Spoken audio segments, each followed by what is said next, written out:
নমস্কার বন্ধুরা, মিনিস কিচেনে তোমাদের সবাইকে স্বাগত জানালাম।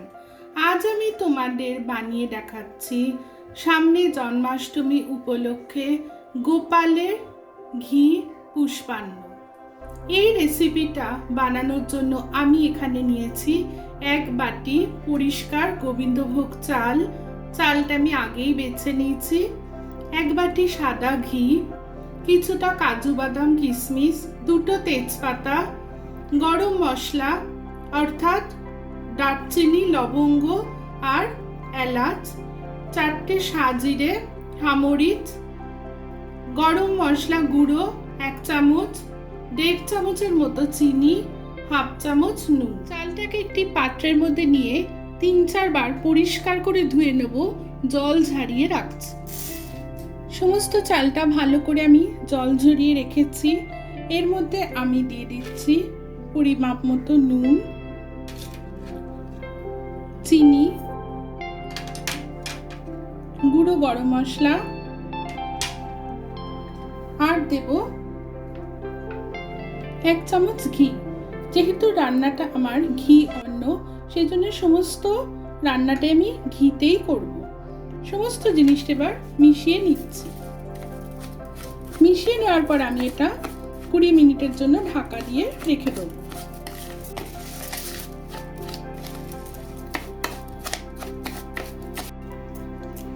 ঢাকা দিয়ে আমি রেখে দিলাম। একটা ফ্রাই প্যান গরম করে এর মধ্যে আমি কিছুটা ঘি দিয়ে দিলাম। ঘি গরম হয়ে গেছে, 2টো তেজপাতা দিয়ে দিলাম,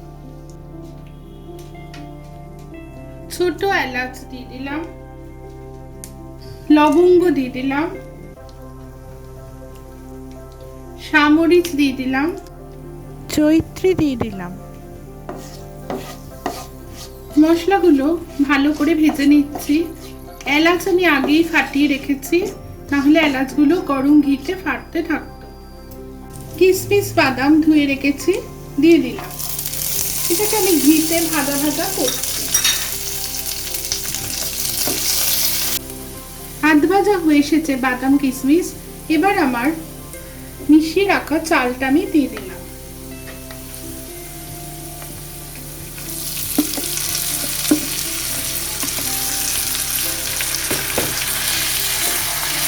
সমস্ত জিনিসটা একসাথে আমি ভাজা ভাজা করছি।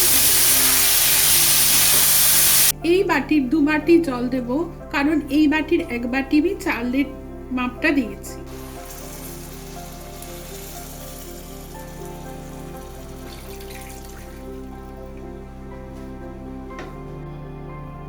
চাল ফুটতে শুরু করেছে, আমি ঢাকা দিয়ে দিলাম। ঠিক 5 মিনিট আমি রেখে দিচ্ছি। এটা একটা ফুটো আছে, এটা আমি একটা লবঙ্গ দিয়ে বন্ধ করে দিলাম। 5 মিনিট হয়ে গেছে, ঢাকা খুলে দিলাম।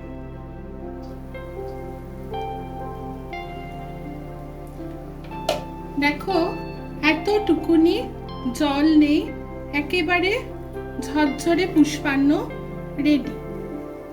গোপালের ভোগ কিন্তু আমার একেবারে রেডি।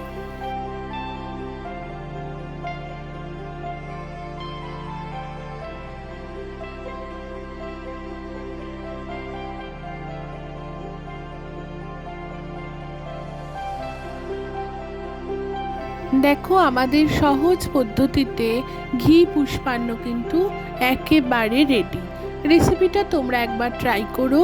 যদি তোমাদের ভালো লেগে থাকে তোমরা আমাকে কমেন্ট সেকশানে জানিও, এবং আগামী জন্মাষ্টমী পূজায় তোমরা ঠাকুরকে ভোগ হিসেবে এটা নিবেদন করতে পারো।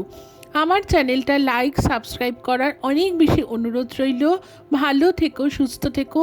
আবার আসবো পরবর্তী ভিডিও নিয়ে। নমস্কার।